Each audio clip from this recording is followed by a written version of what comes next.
ಬೆಳೆಯಬೇಕು ಗೊತ್ತಲ್ಲ? ಹೇಗೆ ಬೆಳೆಯಬೇಕು?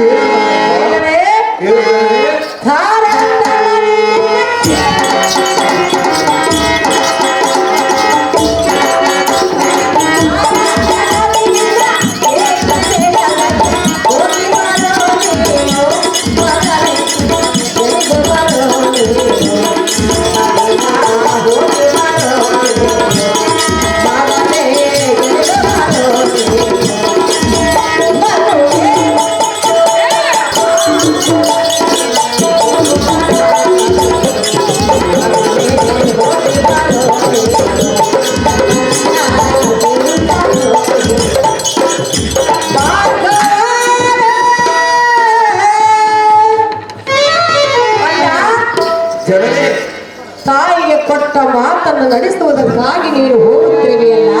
ಎತ್ತ ತಾಯಿಯ ಋಣವನ್ನು ತೀರಿಸುವುದಕ್ಕಾಗಿ ಅಂತ ಭಾಗ್ಯವನ್ನು ಪಡೆದು ಈ ನಿನ್ನ ಗರ್ಭದಲ್ಲಿ ಹುಟ್ಟಿರುವನು ಮಾತೆ.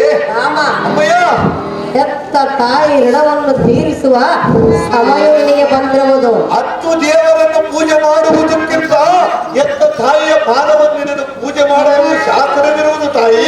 ಹೌದಲ್ಲವೇ? ಹೌದು ಜನನೇ. ಅಂದ ಅಮ್ಮಯ್ಯ, ನೀನು ಜಯಶೀಲನಾಗಿ ಬಾರೆಂದು ನಿನಗೆ ಜಯದಾರ್ತಿಯನ್ನು ಮಾಡುವೆನು. ಇಷ್ಟದಂತಾಗಲಿ ನಮ್ಮ